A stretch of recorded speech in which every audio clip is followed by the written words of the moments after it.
तो यार कहानी वहीं से स्टार्ट होती है जहाँ से खत्म हुआ था। अपना एमसी लिटरली में यार साला पूरे का पूरे तरीके से गुस्से में था कि कमीनी कहीं की तेरी माँ का भाग बौसड़ा बंद कर, समझा। अगर तुझे सच्ची में खेलना है तो अगर कहीं और खेल, मेरे साथ नहीं हुआ, मुझे चोट लग जाएगी। लड़की बोलती है कि क्या मतलब कि तुझे चोट लग जाएगी। और सबसे पहली बात, नहीं बताओ तुम्हारी हिम्मत कैसे हुई मुझे से अबला नारी को ये सब बोलने की। आखिरकार तुम भी तो एक बच्चा ही हो ना, तो फिर तुम्हें कैसे पता कि लड़की का दिल एक्चुअली में होता क्या है। नहीं पता तुम्हें कैसे बताओगा, तुम्हारे मास्टर ने मुझसे सब कुछ छीन लिया। अब तुम्हारे मास्टर से मैं बदला ना लूं तो फिर कैसे होगा। और ऊपर से तुम मुझसे इतनी बुरी तरीके से बात कर रहे हो, ये भला कौन सी सही बात हुई। जिसकी बातों को सुनकर इनफैक्ट ये बोले कि उस लड़के को इस तरह से रोता हुआ देखकर अपना एमसी भी परेशान हो जाता है कि हाँ मुझसे गलती हो गई, प्लीज यार मुझे माफ कर दो। सही कहा तुमने, मुझे तुमसे उस तरीके से बातें नहीं करना चाहिए था। लड़की भी लाइक गुड, ये हुई ना बात। इस बेवकूफ को सच्ची में बेवकूफ बनाना तो बहुत ही ज्यादा आसान है। और ये बोलकर अचानक से बहुत ही स्पीड से अपने एमसी के पीछे आ जाती है कि अब बताओ इतने कम डिस्टेंस से अब कैसे बचोगे तुम। नहीं छोड़ूंगी, बिल्कुल भी नहीं छोड़ूंगी, मार डालूंगी तुझे। और ये बोलकर लिटरली में वो लड़की लिटरली में इतनी हरामी थी कि जरा देखो तो अपने एमसी को 1000 यूरो दे देती है, वो भी अंगुली से नहीं बल्कि ये बोले कि चाकू से। जिसके चक्कर में बात करें अपने एमसी की, जो लिटरली में वो तो साला पूरे का पूरे तरीके से तिरमिरा गया था। और जरा चाकू को तो देखो, अपने एमसी के पिछवाड़े में लगने के बाद ये चाकू भी साला पूरे का पूरे तरीके से टेढ़ा हो गया था। जिसको इस तरह से टेढ़ा होता हुआ देखकर इस लड़की की भी पूरी के पूरी तरीके से फटी पड़ी थी। और कंफ्यूज तो साला अलग ही लेवल की थी। एमसी चिल्लाता है तेरी माँ का बादर जान, पागल हो गई है क्या। हाँ तू पागल हो गई है, तू पागल हो गई है, कमीनी कहीं की तू पागल हो गई है, तू पूरी की पूरी तरीके से पागल हो गई है। नहीं पता तुम्हारी हिम्मत कैसे हुई इस तरह से मेरे पिछवाड़े पर अटैक करने की।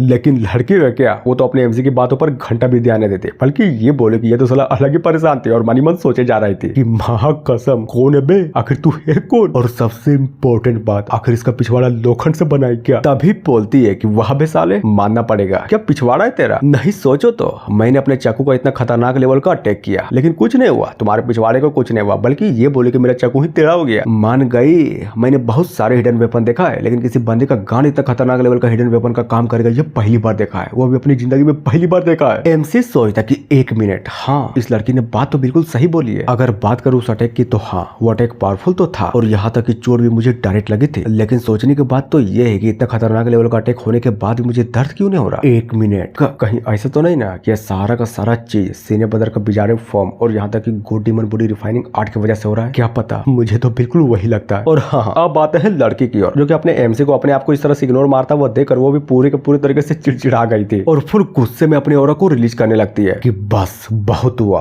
अपमान, तुमने मेरा बहुत ही बड़ा अपमान कर दिया, नहीं छोड़ूंगी, कमीने कहीं के नहीं छोड़ूंगी। तुम्हारे जैसे क्यूआई कंडीशन लेवल के बंदों को मारने के लिए ये अटैक काफी होगा, हाँ काफी होगा। और ये बोलकर लिटरली में यार कुछ ज्यादा खतरनाक लेवल का एक पावरफुल अटैक अपने एमसी को कर देती है। और ये अटैक सच में बहुत ही ज्यादा बड़ा था। जैसा ही अपने एमसी को लगती है ना, ढम से कर बहुत ही बड़ा विस्फोट होता है। और हाँ बिल्कुल तभी हमें धमाके के बीच में या फिर ये बोले कि धुएं के बीच में एक बहुत ही बड़े परछाई को दिखाया जाता है, जहाँ पर यह परछाई किसी और की नहीं बल्कि ये बोले कि अपने एमसी के gold demon body refining heart का था। और अगर बात करें उस हमले की तो उस हमले से अपने एमसी को घंटा भी कुछ नहीं हुआ था, जिसको देखने के बाद इनफैक्ट ये बोले कि अपने एमसी को बिल्कुल सही सलामत देखकर इस लड़की की भी पूरी की पूरी तरीके से फटी पड़ी थी कि क्या ये क्या, अब ये क्या है साला, यहाँ पर तो कोई स्पिरिचुअल एनर्जी का फ्लक्चुएशन भी नहीं हो रहा, यानी कि इस बंदे ने सच्ची में अपने सिर्फ फिजिकल स्ट्रेंथ से मेरे इतने खतरनाक लेवल के पावरफुल फेटल को ब्लॉक कर दिया। पर कैसे, कहीं कहीं कहीं ऐसा तो नहीं ना ये वही लेजेंडरी फिजिकल मैनिफेस्टेशन है। नहीं बिल्कुल भी नहीं, ये हो ही नहीं सकता। मैं मान ही नहीं सकता कि क्यूआई रिफाइनिंग लेवल के बंदे के पास लिटरली में एक मैनिफेस्टेशन बॉडी है। लेकिन कैसे, मेरा ये अटैक सच्ची में बहुत ही ज्यादा पावरफुल था। इवन ये बोले कि गोल्डन कोर का बंदा भी इस अटैक का सामना बिल्कुल भी नहीं कर पाता, पर ये बच गया। क्या ये बंदा सच्ची में मुझसे कुछ छुपा रहा है क्या? समझ गया, लगता है कि इसके पास जरूर कोई सुप्रीम लेवल का ट्रिजर है। तो चलो एक बार और ट्राई कर देखते हूँ। अगर इस बंदे के पास सच में कोई ट्रिजर है, यानी कि मेरी सोची गई बातें बिल्कुल सही है। और ये बोलकर अपने पहले वाले अटैक को करने के लिए फिर से ट्राई करती है। और जैसे ही उसको समझ में आता है ना कि अटैक तो साला काम ही नहीं करने वाला, तो फटाक से वहीं पर रुक जाती है। तभी अचानक से अपने हाथों में कुछ तो करते हुए, हल्के से स्माइल करते हुए मनी मन सोचे जा रही थी कि